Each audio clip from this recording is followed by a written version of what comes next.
देखो अपन आगे कैपेसिटर्स जो हैं, इन कैपेसिटर पे parallel plate capacitor, spherical capacitors, इनके क्वेश्चंस जो है न्यूमेरिकल्स वो सॉल्व करते हैं।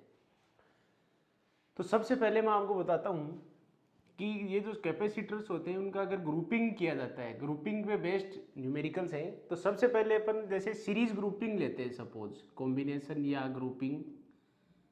तो जैसे सीरीज ग्रुपिंग की बात करोगे तो सीरीज ग्रुपिंग के दो ही कंसेप्ट है। नंबर वन, सीरीज ग्रुपिंग उसको बोलते हैं जिसमें कई कैपेसिटर्स दो पॉइंट के बीच में एक ही पाथ में कनेक्ट होते हैं। Many capacitors are connected between two points in या थ्रू सिंगल पाथ। जैसे एक ये कैपेसिटर हो गया, ये सिंबल होता है कैपेसिटर का। जैसे दूसरा वाला ये कैपेसिटर हो गया, थर्ड वाला ये हो गया।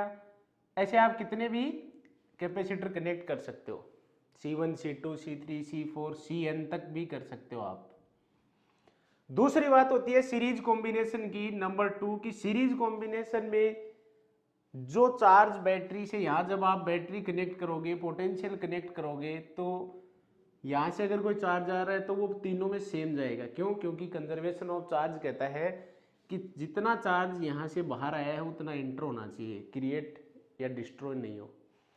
इसका मतलब तीनों में चार्ज सेम जाएगा।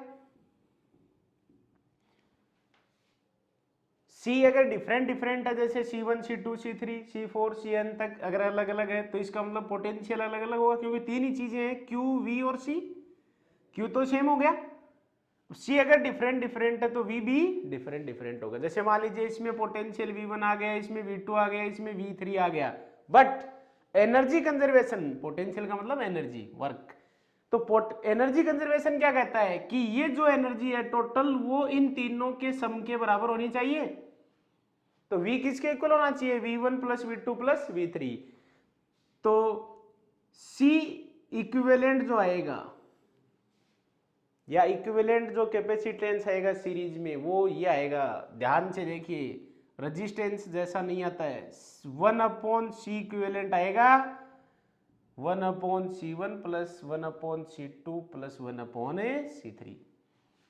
ध्यान दो, अगर सारे C1, C2, C3, Cn तक सब वैल्यू सेम है, सपोज n तक है, n कैपेसिटर है और सब की वैल्यू इक्वल है, C है, तो equivalent capacitance C equivalent C/n होगा।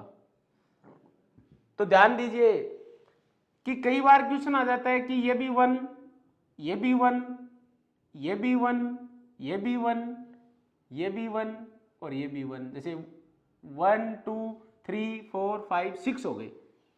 अब आपको कोई पूछता है ए और बी के बीच में बताओ, तो पहली बात तो है कि ये एक ही पाथ है, बस लाइन टेढ़ी हो गई है एक ही जब तक रहती है, सिंगल पाथ जब तक रहता है, ब्रांच नहीं होनी चाहिए उसकी, 2 और मोर देन 2, एक ही ब्रांच है देखो, तो ये सब सीरीज में रहेंगे। जब तक एक ब्रांच रहेगी, एक लाइन रहेगी, लाइन टूटेगी नहीं, तब तक सीरीज रहेगा, चाहे वो कैसी भी, चाहे ऐसे हो जाए भले ही, कहीं भी जोड़ दो, सब सीरीज में रहेंगे। तो 1, 2, 3, 4, 5, 6 तो सोल्व करने की जरूरत नहीं है, इसका आंसर हो जाएगा आपके पास कितना? C/n 1/6। माइक्रो है तो माइक्रो, नैनो है तो नैनो, सीधा, आपको ज्यादा दिमाग लगाने की इसमें जरूरत नहीं है। तो सीरीज तब तक ही रहता है जब तक वो लाइन ब्रेक नहीं होती है। अब नंबर 2 अपन बात करते हैं पैरेलल की। पैरेलल कॉम्बिनेशन, पैरेलल कॉम्बिनेशन किसको कहते हैं? पैरेलल कॉम्बिनेशन उसको कहते हैं जिसमें दो पॉइंट के बीच में कई कैपेसिटर्स डिफरेंट डिफरेंट पाथ में कनेक्ट होते हैं। जैसे एक यहां हो गया, मान लो C1, एक ने यहां कर दिया, यहां कर दो चाहे यहां कर दो, उसका कोई फर्क नहीं पड़ता है, चाहे यहां से शुरू कर दो, चाहे यहां से शुरू कर दो, चाहे यहां से कर दो, इधर कहीं से भी, और चाहे आगे कहीं भी मिला दो, यहां मिला दो, चाहे यहां मिला दो, चाहे यहां मिला दो, उसका भी कोई फर्क नहीं पड़ेगा। जैसे C2 है और एक मान लीजिए मैंने यहां कर दिया, ये मान लीजिए C3 है, तो अलग अलग पाथ में यहां नहीं होना चाहिए। जैसे ऐसे नहीं हो कि ये आ गया एक और, जैसे C4, अब आप सोचो कि मैं पैरेलल में कर लूं, नहीं नहीं नहीं नहीं, अब तो प्रॉब्लम हो गई, क्योंकि आपने तो एक में 2 कर दिए, तो ये नहीं होना चाहिए। एक ब्रांच में एक ही हो, जैसे ये 3 आपको दिख रहे हैं। इस केस में क्या होगा, ध्यान से सुन लो कि V जो बैटरी आएगी यहां, ये सारे एक ही पॉइंट से कनेक्ट है, यहां या यहां या यहां, इसका एक ही मीनिंग होता है कि एक ही पॉइंट से माने जाएंगे, वो यहां करो चाहे यहां करो, चाहे यहां हो चाहे यहां हो। तो एक पॉइंट पे पोटेंशियल का वैल्यू एक ही होता है, जैसे 1 वोल्ट है तो 1 वोल्ट ही रहेगा, 5 वोल्ट है तो 5 वोल्ट ही रहेगा, इसका मतलब V सेम हो गया। और जो चार्ज यहां से आ रहा है Q, वो तीनों ब्रांच में डिवाइड हो गया। अगर V सेम हो गया, C अलग अलग है, C1 C2 C3 ऐसे, तो ये चार्ज तीनों में अलग अलग चला जाएगा, जैसे इसमें Q2 चला जाएगा, इसमें Q1 और इसमें Q3। बट ये Q इन तीनों के सम के इक्वल होगा, क्योंकि कंजर्वेशन ऑफ ए चार्ज कहता है कि ये तीनों मिला के इससे ज्यादा या इससे कम नहीं हो सकते। तो टोटल आंसर जाएगा C इक्विवेलेंट का पैरेलल में वो कितना आएगा, C1 plus C2 plus C3, अगर ज्यादा है तो ये आएगा। रेजिस्टेंस से ये भी उल्टा हो गया। तो ये आपको बहुत ध्यान रखना है, कंफ्यूजन नहीं होना है कि सीरीज में होता है 1/C equal to 1/C1 plus 1/C2 plus 1/C3, parallel में होता है C equivalent equal to C1 plus C2 plus C3। अब वही बात मैं आपको यहां कह दूं कि अगर C1 C2 C3 सब सेम है और C है सब और n तक है, तो क्या वैल्यू आएगा C इक्विवेलेंट का, C इंटू एन आएगा या n इंटू C आएगा। जैसे मान लो, फिर मैं एक एग्जांपल दे देता हूं आपको, जैसे अभी मैंने यहां बताया था, मान लीजिए आपके पास कई कैपेसिटर हैं, सब 1 है, जैसे ये हो गया, मैंने तो 3 ही लिए हैं, आप कितने भी ले सकते हो, जैसे और ले लो, 4 ले लिए, एक यहां से आ गया, 5 ले लिए, तो इनका कोई फर्क नहीं पड़ेगा कि आपने ये कहां से शुरू किए, यहां से करो चाहे यहां से करो चाहे यहां से, क्योंकि कैपेसिटर तो है ही नहीं ना यहाँ, ऐसे कहीं मिलाओ चाहे आप यहाँ यहाँ यहाँ, क्योंकि इधर भी कोई कैपेसिटर नहीं है, तो पॉइंट एक ही है वो। अब मान लो सब 1 है, 1 2 3 4 5, 1 2 3 4 5, तो इसका मतलब कितना आंसर हो जाएगा इसका, 1 इंटू 5, तो 5 माइक्रो या मिली। अब बच्चों की दिक्कत आ जाती है कि अगर दोनों एक साथ मिक्स कर दे तब उनसे क्वेश्चन नहीं होते, उनको ये नहीं पता चलता है कि कौन से सीरीज में है कौन से पैरेलल में। तो ध्यान दीजिए, मैंने 2 बात बताई है कि अगर एक ही पाथ चल रहा है, चाहे वो पाथ टेढ़ा हो जाए, पर सिंगल ही पाथ है, तो वो सीरीज में रहते हैं तब तक।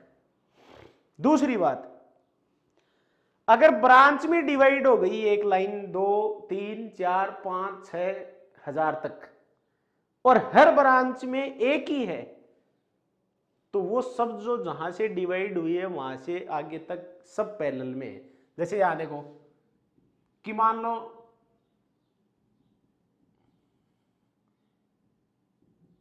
ये है, जैसे अब आगे ये ऐसे होगी लाइन,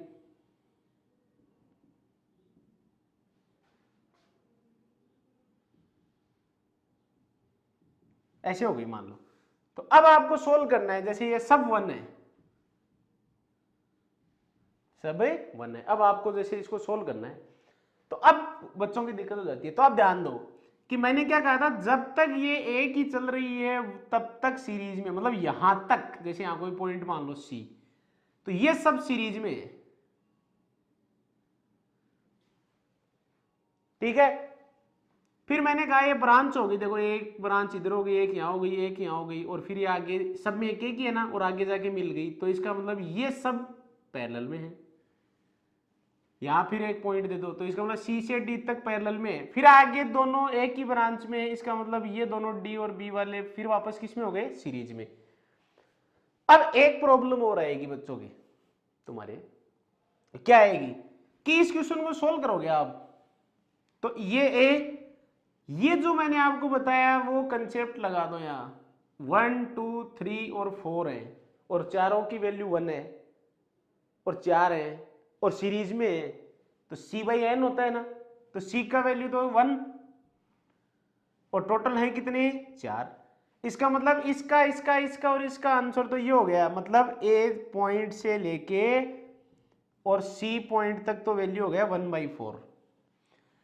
ये तीनों पैरेलल में है, तो पैरेलल में तो सीधा 1 इंटू सी होता है या n इंटू सी होता है, तो ये 3 हो जाएगा। फिर आगे वाले दोबारा देखो, डी से लेके बी तक दोनों किस में आ गए, सीरीज में, तो फिर सी बाई एन होगा, इसका मतलब फिर 1/2 हो गया। अब ये सारे सीरीज में आ गए, तो अब तो आप सोल्व कर ही लोगे। 1/c equivalent equal to 1/c1, तो c1 का वैल्यू क्या है 1/4, तो 4 ऊपर जाएगा। इसका है 1/3, कोई प्रॉब्लम नहीं है। इसका है 1/1/2, तो 2 ऊपर जाएगा, एलसीएम आंसर आ जाएगा। अब जैसे एक दिक्कत ये आएगी, ध्यान से देखो, हर टाइप के आपको मैं बता रहा हूं।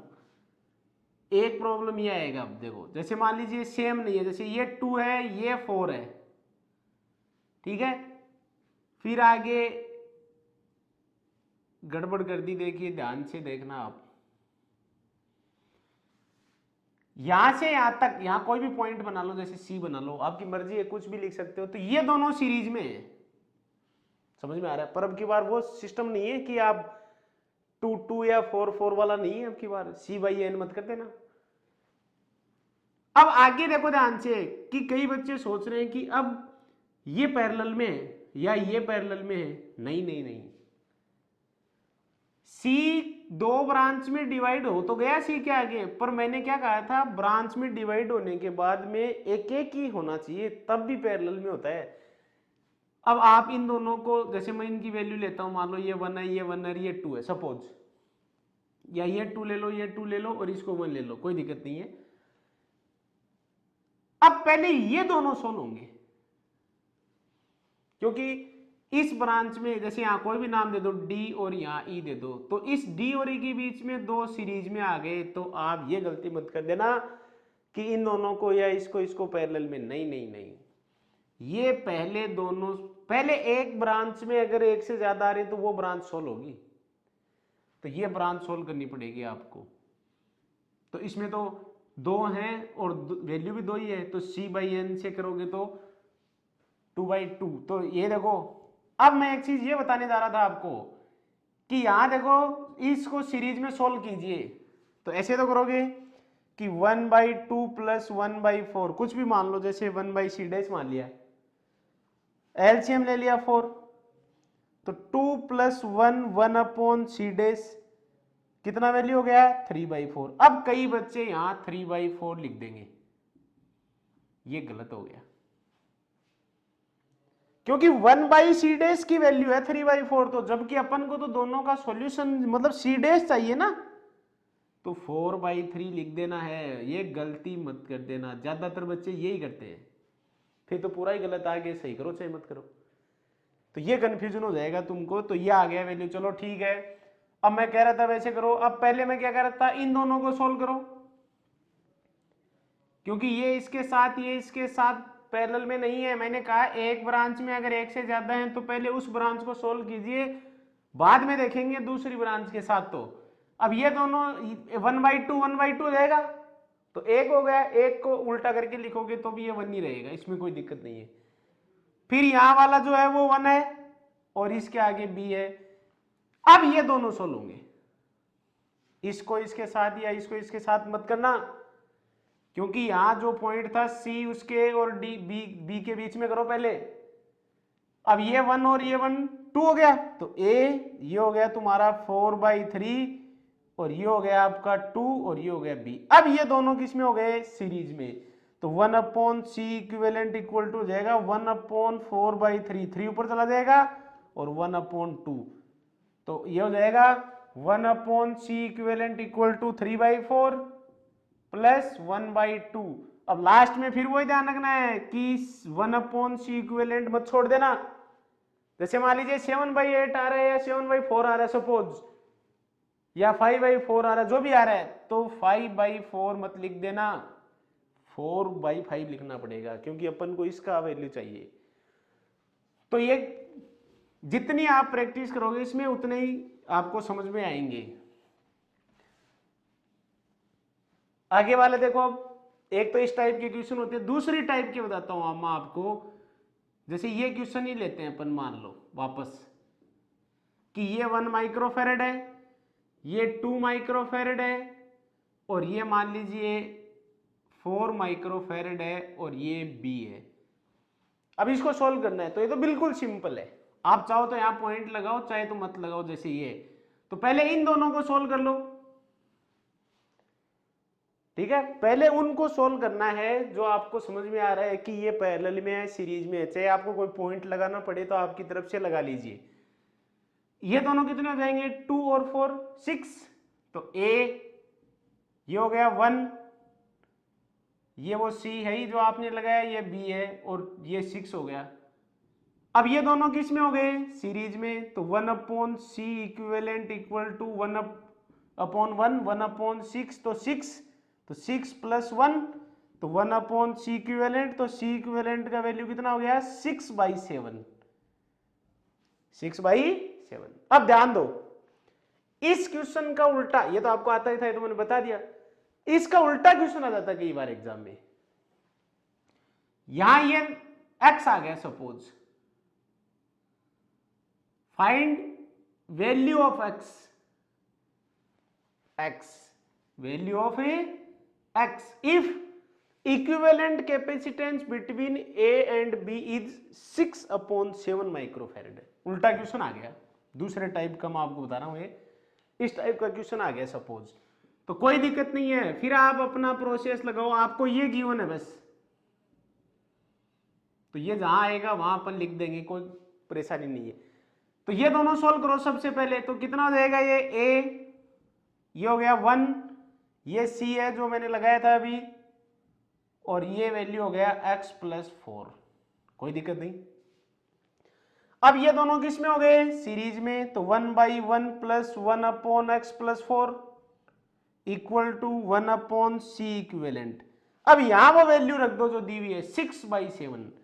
अब कई बच्चे यहां फिर गड़बड़ कर देंगे, 6/7 रख देंगे, तो गलत हो गया, क्योंकि 1 अपॉन 6/7 होगा वो, तो 7/6 आ जाएगा। 1 प्लस 1 अपॉन 4 प्लस एक्स, इसको इधर ले आओ, तो 7/6 minus 1 equal to 1 upon 4 plus x, तो 1/6 हो गया। एलसीएम ले लिया आपने, तो 6 इक्वल टू 4 प्लस एक्स, तो x इक्वल टू 2, और वही था वहां। तो इस टाइप, तो यहां गलती फिर हो सकती है, 6/7 लिख देंगे कहीं, तो ऐसा नहीं करना है। क्लियर है। तो ये इस टाइप से, जैसे और मैं आपको बताता हूं, अब की बार थोड़ा उसको अपन और वाइड करते हैं। जैसे मान लीजिए ये क्वेश्चन,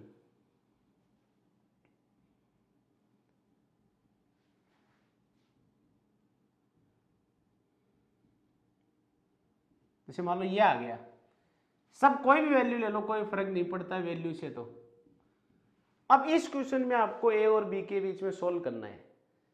तो ऐसे सोचो मैं एक बार में पूरा सोल्व कर दूं, तब तो आप गलती कर दोगे।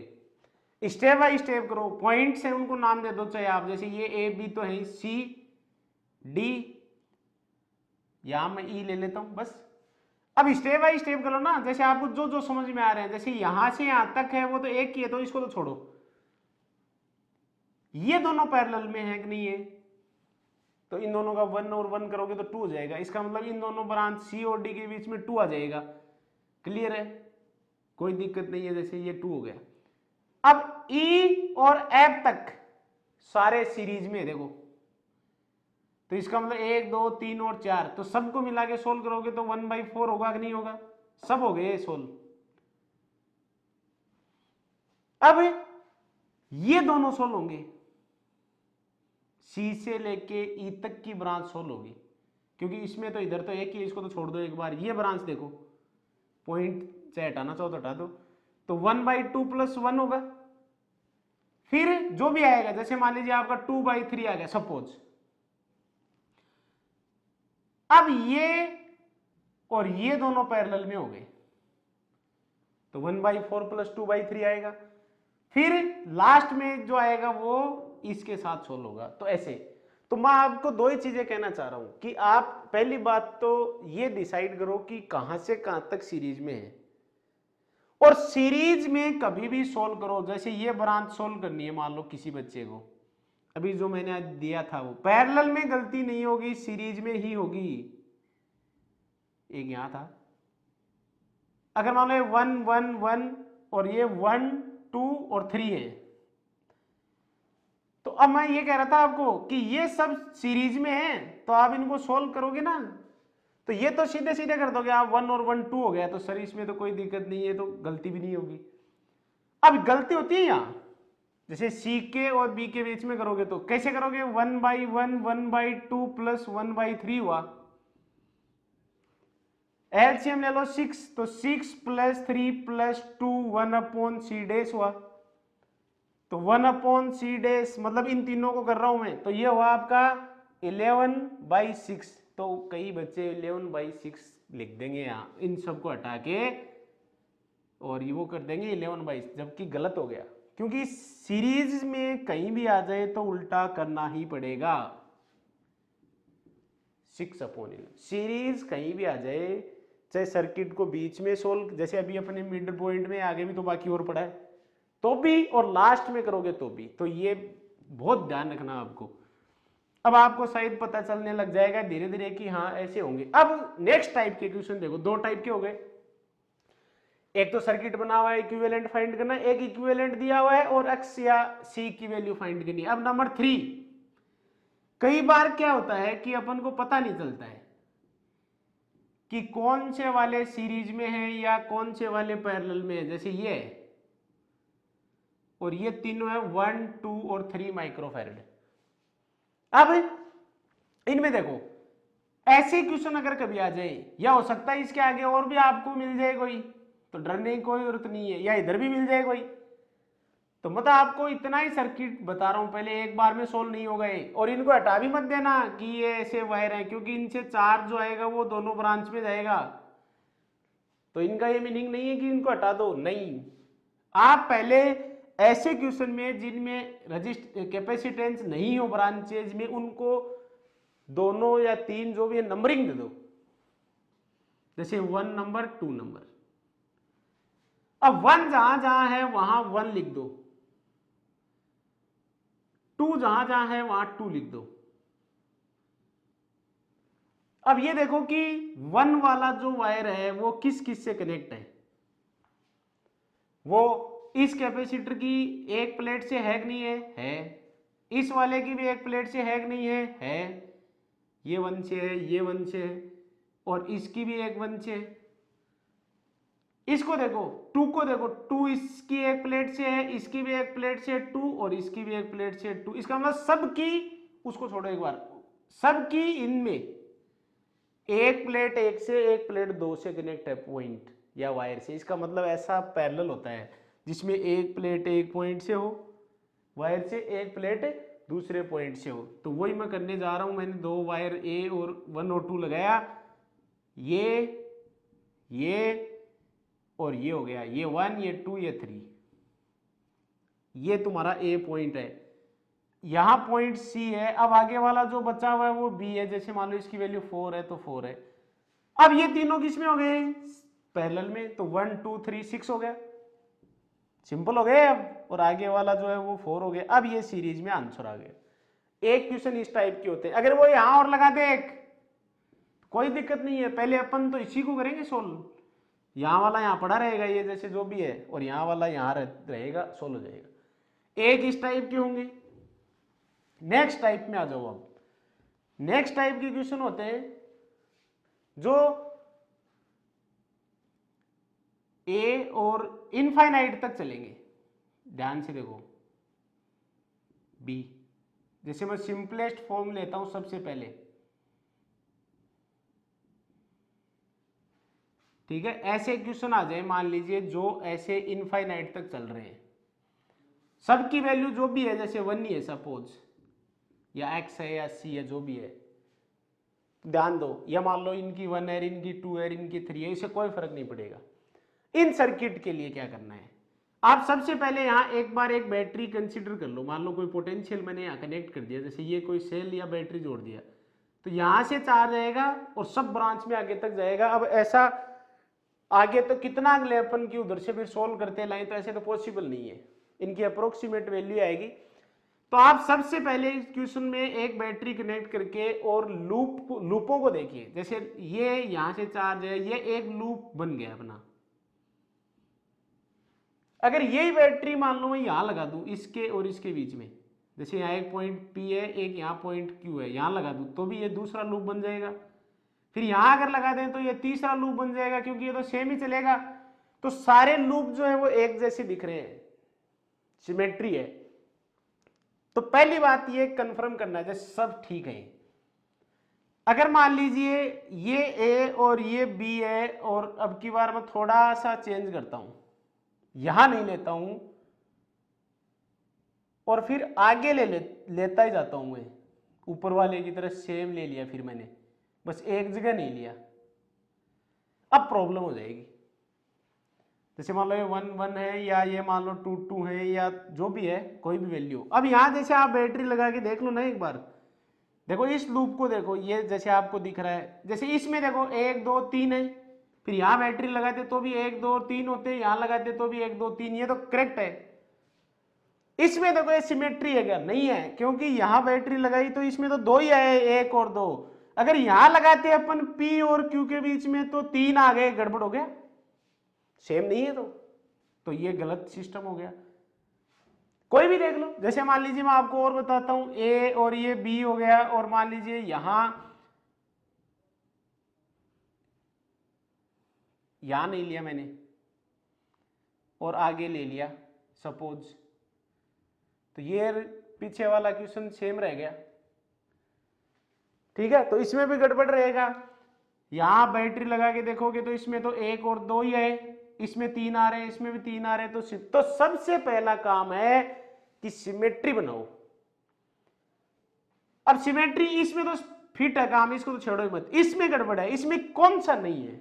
यहां वाला नहीं है, तो आगे वाले लूप का ले लो। इसको, इस क्यू को यहां मत लगाओ, इस क्यू को यहां लगाओ। ध्यान से देखो, इसमें ठीक है, इसमें ये रहेगा। इसमें देख लो, इसमें ये है, ये है, यहां नहीं है, तो ये आगे वाले का ले लो, यहां लगाओ P, इसको मत ले लेना। अब आप सोच रहे हो कि चलो ये तो ठीक है, पर आगे वाले में फिर इसका अब ये तो बेचारे के पास है ही नहीं, तो भी आगे भी तो ऐसे करेंगे।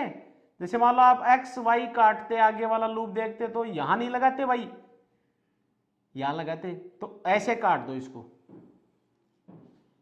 अब देखो सब सिमेट्री बन जाएंगे। इसको ऐसे काट दो, सब सिमेट्री, और इसको ऐसे काट दो, इसमें तो कोई दिक्कत ही नहीं है। तो पहला काम होता है आप सिमेट्री बनाओ, और एक लूप जहां खत्म हो जाए, पूरा एक बन जाए ना। जैसे इसमें तो एक ये बन गया था, तो इसे यही कट कर दिया। इसमें यहां नहीं काट सकते क्योंकि यहां नहीं है, तो इसका ये ले लीजिए और फिर कट कर दीजिए। इसमें यहां नहीं है तो इसका ये ले लीजिए और कट कर दीजिए, तो कर दो कट सबको। ये लो, ये था वो P, इसमें भी कर दीजिए इसको कट, और इसमें भी इसको कट कर दीजिए। बस वो ऊपर वाले का एक लेना था अपन को, वो अपन ने ले लिया, नीचे वाले की जरूरत नहीं। अब देखो, अब जो P और Q मैंने लगाए हैं सब में, एक लूप पूरा होने के बाद, उनके बीच में आप कैपेसिटेंस खुद की तरफ से कंसीडर कर लो, कुछ भी, जैसे X कर लिया। P और Q के बीच में है ना, कैपेसिटेंस खुद कंसीडर कर लो आप अपनी मर्जी से, X Y Z C जो भी करना चाहो। हो गया?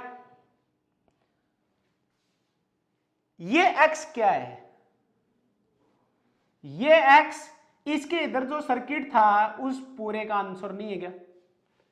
अरे उधर से पूरा सोल्व करते आए आप P और Q के बीच में पहुंच गए, तो उधर वाले पूरे का आंसर नहीं है गए।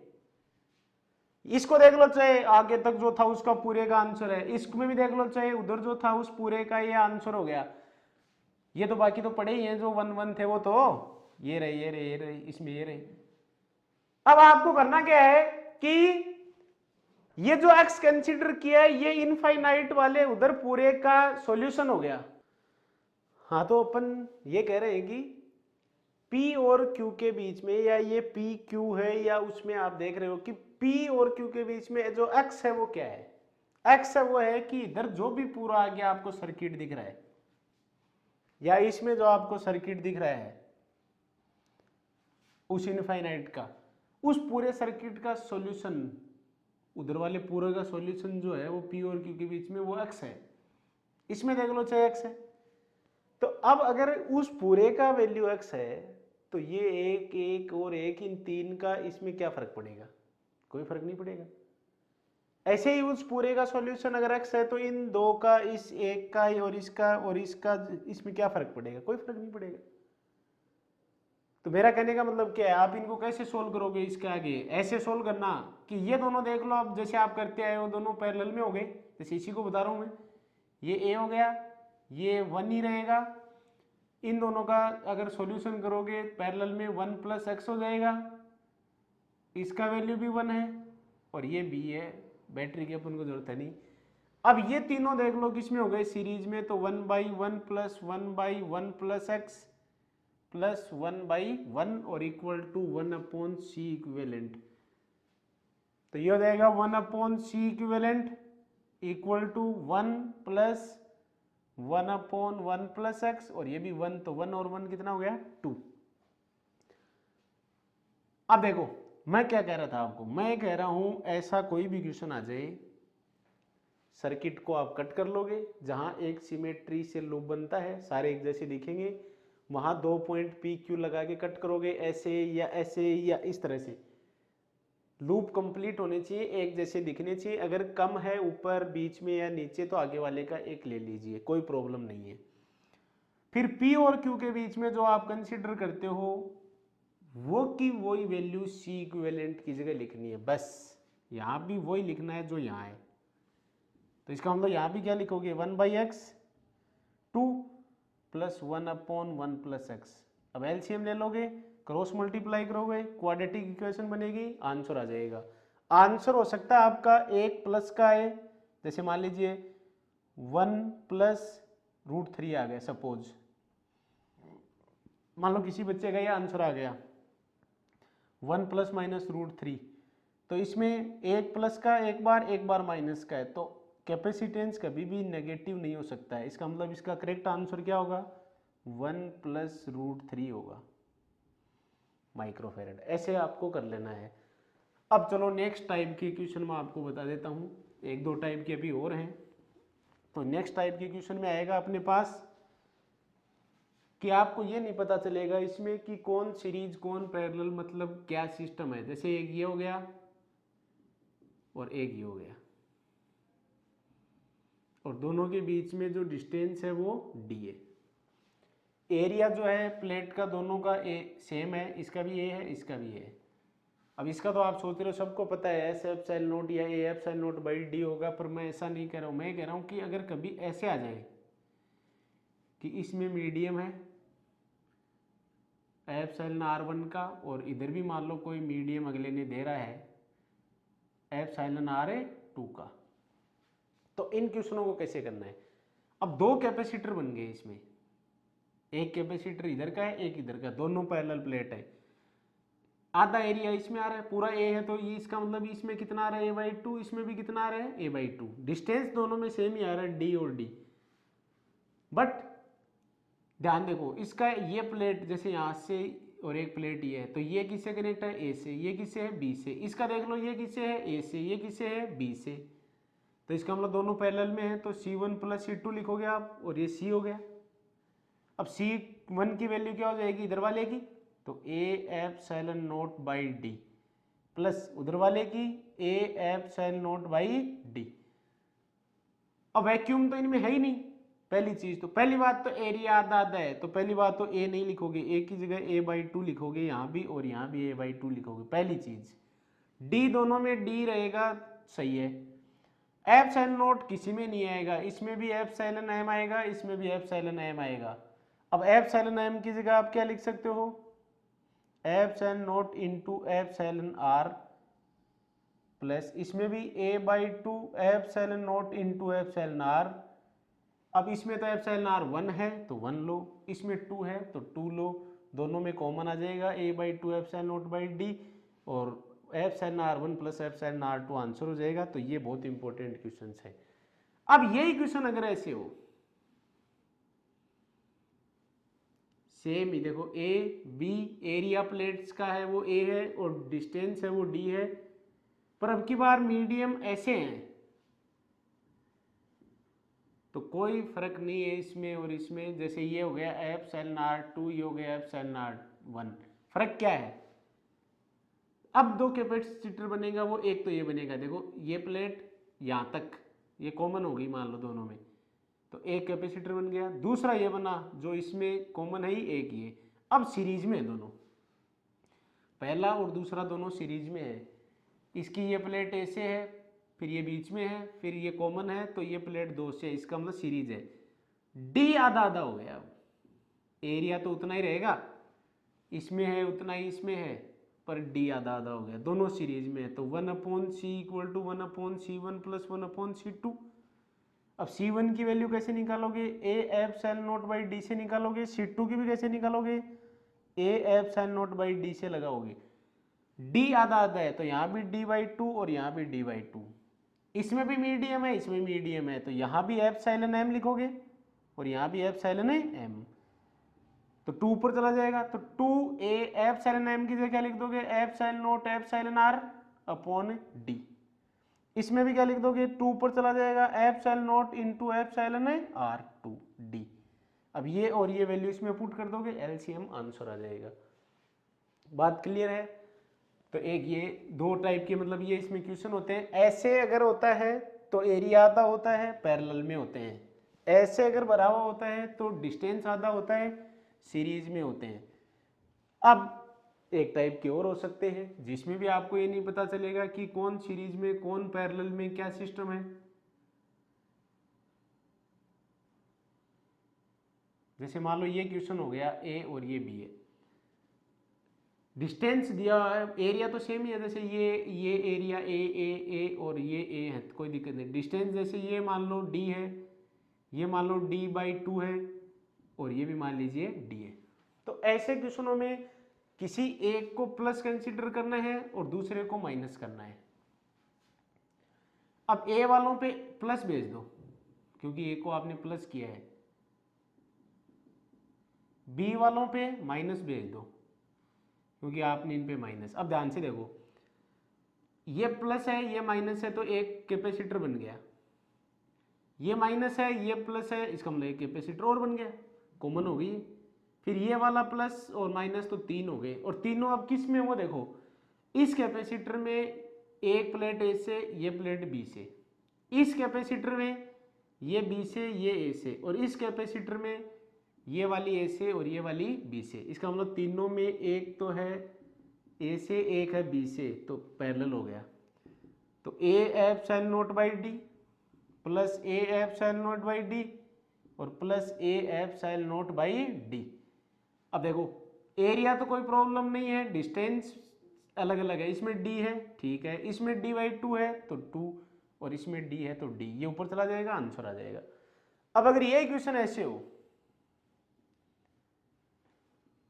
ठीक है, जैसे ये ऐसे होता b और ये a, तो फिर आप वही करते ये प्लस और ये माइनस, तो प्लस वालों पे प्लस भेज दो, माइनस वालों पे माइनस भेज दीजिए।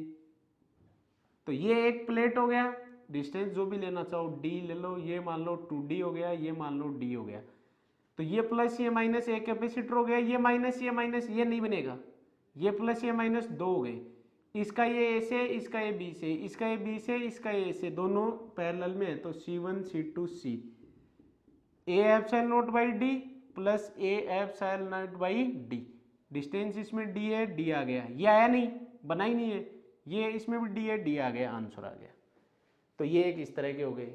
लास्ट, अगर मान लीजिए कभी ऐसा आ जाए कि 5 रेजिस्टेंस ये कैपेसिटर हो और इस टाइप से कनेक्ट हो, जैसे इसको बोलते हैं Wheatstone bridge type B, तो जैसे ये हो गया C1, ये हो गया C2, ये हो गया C3, ये हो गया C4 और ये हो गया C5। तो आप चेक कर लेना कि C1 अपॉन C2 अगर इक्वल आ रहा है C3 अपॉन C4 के, तो बैलेंस कंडीशन में रहेगा ये, और इसमें कोई चार्ज फ्लो नहीं होता, इसका मतलब ये हट जाएगा। अगर ये हट गए तो ये दोनों किस में आ गए, सीरीज में, ये दोनों भी सीरीज में, तो इन दोनों को सीरीज में सोल्व कर लोगे, क्या आ जाएगा C1 C2 upon C1 plus C2 आ जाएगा। इन दोनों को भी सीरीज में सोल्व कर लोगे, C3 C4 upon C3 plus C4 आ जाएगा। फिर इनका जो बनेगा वो, इनका बनेगा वो पैरेलल में, इसका मतलब आंसर हो जाएगा C1 C2 upon C1 plus C3 C2 plus C3 C4 upon C3 plus C4, और ये इसका आंसर हो गया। ठीक।